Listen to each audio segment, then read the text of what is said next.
Last class में अपन ने basic concept पढ़ लिए थे इलेक्ट्रोस्टैटिक्स के, चार्ज के बारे में। चार्ज क्या होते हैं और चार्ज पर वैल्यू कितनी होती है। चार्ज पर वैल्यू जो होती है 6 पॉइंट, इलेक्ट्रॉन पर वैल्यू जो होती है 1.6 इंटू 10⁻19 कूलम।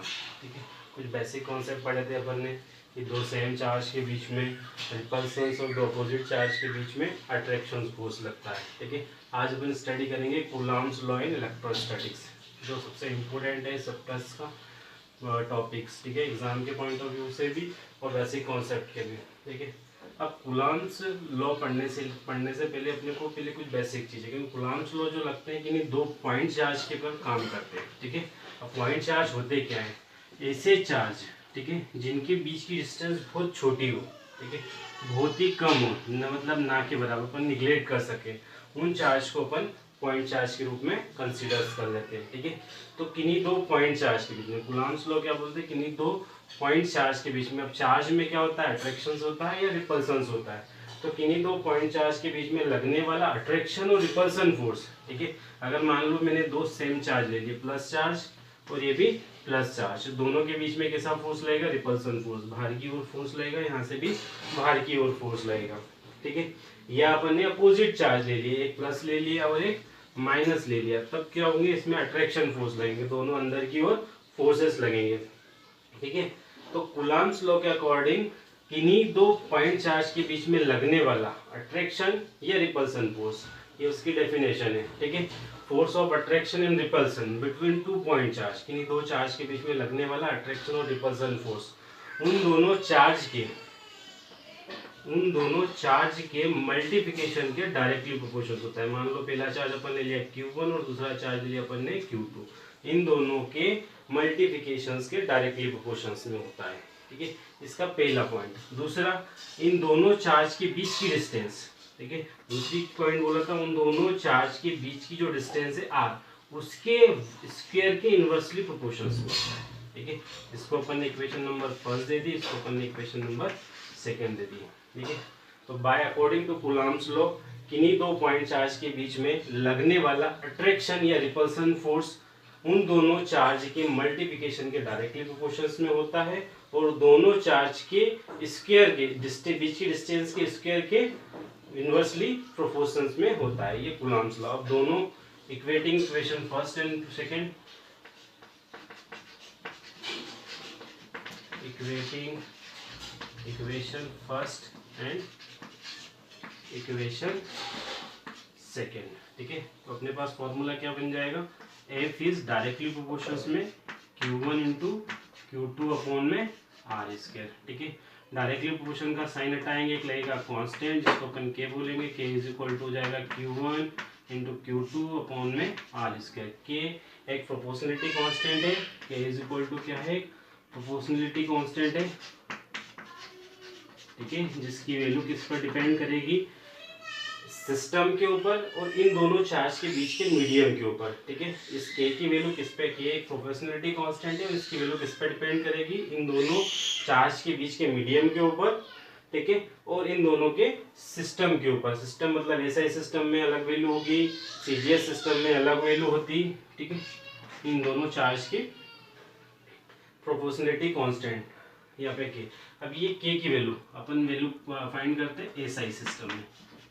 ठीक है, एसआई सिस्टम में अपन इस K की वैल्यू, तो एसआई सिस्टम में K की वैल्यू होती है 1 अपॉन में 4 पाई एप्सिलॉन नॉट। ठीक है, एसआई सिस्टम में इस K की वैल्यू होती है 1 अपॉन में 4 पाई एप्सिलॉन नॉट या 9 इंटू 10⁻⁹ न्यूटन मीटर स्क्वायर पर कूलम स्क्वायर। इस K की वैल्यू होती है एसआई सिस्टम में। ठीक है, ये इसकी यूनिट है, ये इसकी वैल्यू है। डिजिट में लिखेंगे तो ये वैल्यू लिखेंगे और इससे प्रोपोर्शनल में लिखेंगे तो 1 अपॉन में 4 pi epsilon naught, where epsilon naught क्या है यहाँ पे। ठीक है, एप्सिलॉन नॉट क्या है, epsilon naught permissivity of free charge. ठीक है, एप्सिलॉन नॉट होता है permissivity of free charge, absolute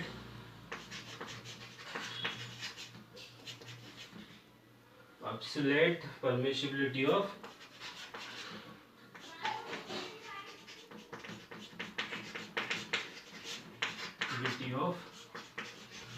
free charge, ठीक है, ये के। और ये एप्सिलॉन नॉट की वैल्यू होती है 8.854 इंटू 10⁻⁻12 और इस यूनिट की उल्टी, ठीक है, इस यूनिट में क्या है, यहाँ पे आ जाएगा कूलम स्क्वायर ऊपर और newton into metre square upon में चला जाएगा, ठीक है। ये एप्सिलॉन नॉट की परमिसिबिलिटी इसके ऊपर अपन और डिस्कस करेंगे। तो अपने पास एसआई सिस्टम में इसकी वैल्यू आ गई, ठीक है। अब एसआई सिस्टम में इसकी वैल्यू आ गई तो एसआई सिस्टम के बाद, ठीक है, अपने पास फॉर्मूला क्या बन जाएगा, एफ इज इक्वल टू के की जगह वाली वैल्यू रख दो 1/4 pi epsilon naught Q1 into Q2 upon में आर स्क्वायर। ये अपने पास कूलम्ब्स लॉ से फोर्स का फॉर्मूला आ गया। यूनिट होती है न्यूटन्स, ठीक है। स्क्रीन को पॉज कर लीजिए और ये उतार लीजिए और मैं आगे इसमें डिस्कस करता हूँ, ठीक है।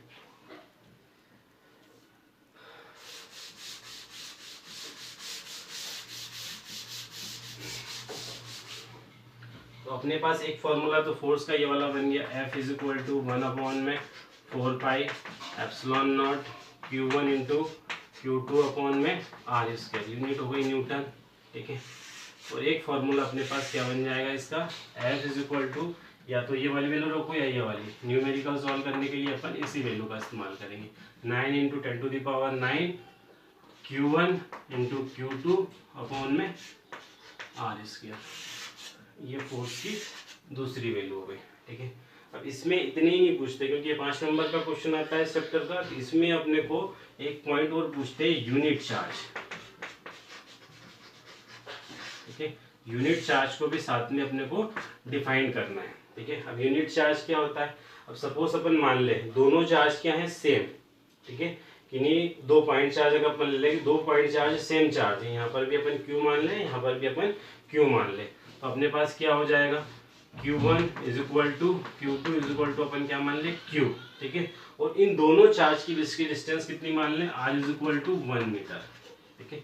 दोनों चार्ज के बीच की डिस्टेंस मान लेते हैं R is equal to 1 metre. अगर दोनों सेम चार्ज है तो दोनों सेम चार्ज के ऊपर लगने वाला जो फोर्स होगा, फोर्स ऑफ रिपल्सन कितना होगा, 9 इंटू 10⁻⁹ न्यूटन का हो, ठीक है। तो उसके बीच में लगने वाला चार्ज कितना होगा, ठीक है। तो उसके बीच में लगने वाला चार्ज जो होगा, इस फॉर्मूले में अपन वैल्यू पुट करते हैं, ठीक है। तो F इज इक्वल टू कितना है अपने पास, 9 इंटू 10⁻⁹ और Q1 और Q2 क्या मान लिया अपन ने, Q तो ये हो जाएगा Q स्क्वायर, ठीक है। यहाँ पे अपने पास क्या है, 9 इंटू 10⁻⁹ यहाँ पे ऑलरेडी है। Q1 और Q2 की जगह अपन Q रखेंगे तो ये हो जाएगा Q स्क्वायर और R की जगह अपन क्या लिखेंगे, 1 का स्क्वायर, ठीक है। ये दोनों सेम है तो आपस में क्या हो जाएंगे, कैंसिल आउट हो जाएंगे।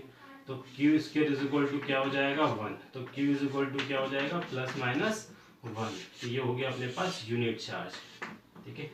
तो इसकी डेफिनेशंस कैसे लिखेंगे अपन, किन्हीं 2 सेम चार्ज के बीच में लगने वाला रिपल्सन फोर्स कितना हो, 9 इंटू 10⁻⁹ न्यूटन का हो, ठीक है। उन दोनों चार्ज के बीच की डिस्टेंस कितनी हो, 1 मीटर। तो उसका उस पे लगने वाला, उस पे चार्ज कितना होगा, 1 कूलम चार्ज होगा। ये डेफिनेशन भी आपको इसमें लिखनी है, ठीक है। अब इसके बेसिस के ऊपर अपन न्यूमेरिकल अगली क्लास में करेंगे, ठीक है। ये अब डेरिवेशंस आपको करना है और इसके होमवर्क जो होंगे, क्वेश्चंस होंगे, मैं वीडियो के डिस्क्रिप्शन में आपको दे दूंगा।